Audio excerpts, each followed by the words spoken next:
ಬೆಂಗಳೂರು ಶಿವ ಕೊಲೆ ಕೇಸ್ನಲ್ಲಿ ಭೈರತಿ ಬಸವರಾಜ್ ಅರೆಸ್ಟ್. ಬಂಧನದಿಂದ ಭೈರತಿಗೆ ಎದೆ ಬಡಿತ ಏರುಪೇರು, ಹೃದಯ ಸಂಬಂಧಿ ಸಮಸ್ಯೆ, ಜಯದೇವಾದಲ್ಲಿ ಚಿಕಿತ್ಸೆ.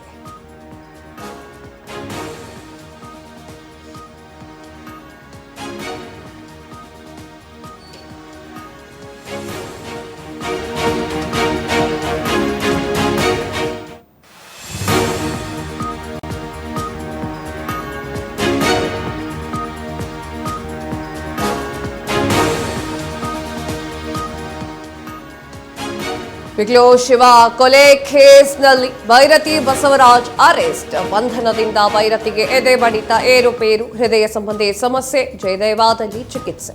ಹೆಚ್ಚಿನ ವಿಚಾರಣೆಗಾಗಿ 14 ದಿನ ಸಿಐಡಿ ಕಸ್ಟಡಿ.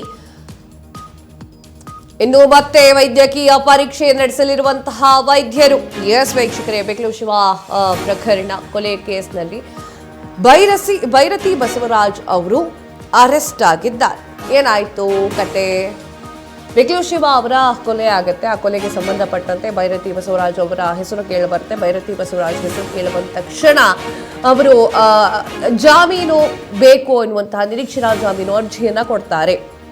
ಅರ್ಜಿಯನ್ನ ಕೊಟ್ಟಾಗ ಏನಾಗುತ್ತೆ ಅಂತಂದ್ರೆ, ಅರ್ಜಿಯನ್ನ ಕೊಟ್ಟಾಗ ಹೈಕೋರ್ಟ್ನಲ್ಲಿ 3 ಸಲ ಅರ್ಜಿ ವಜಾ ಆಗುತ್ತೆ. ತದನಂತರ ಸುಪ್ರೀಂ ಕೋರ್ಟ್ನಲ್ಲಿ ಅರ್ಜಿಯನ್ನ ಸಲ್ಲಿಕೆ ಮಾಡ್ತಾರೆ, ಅಲ್ಲೂ ಕೂಡ ವಜಾ ಆಗುತ್ತೆ. ಇದರ ಗ್ಯಾಪ್ನಲ್ಲಿ ಭೈರತಿ ಬಸವರಾಜ್ ಅವರು ವಿದೇಶಕ್ಕೆ ಹೋಗಿದ್ದಾರೆ, ಅಬ್ಸ್ಕಾಂಡ್ ಆಗಿದ್ದಾರೆ ಎನ್ನುವಂಥದ್ದು ಇತ್ತು. ಸಿಐಡಿ ರಚನೆ ಆಗುತ್ತೆ. ಸಿಐಡಿ ಅವರು ಹುಡುಕ್ತಾರೆ.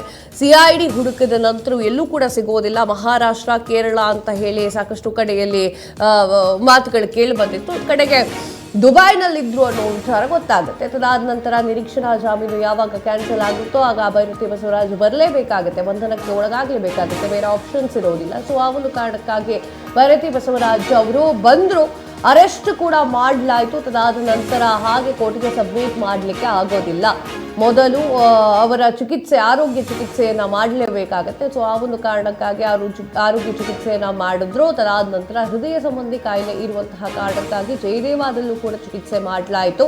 ಸೊ ಆ ಒಂದು ಕಾರಣಕ್ಕಾಗಿ 1 ದಿನ ಅವರಿಗೆ ರೆಸ್ಟ್ ಕೂಡ ಸಿಕ್ತು.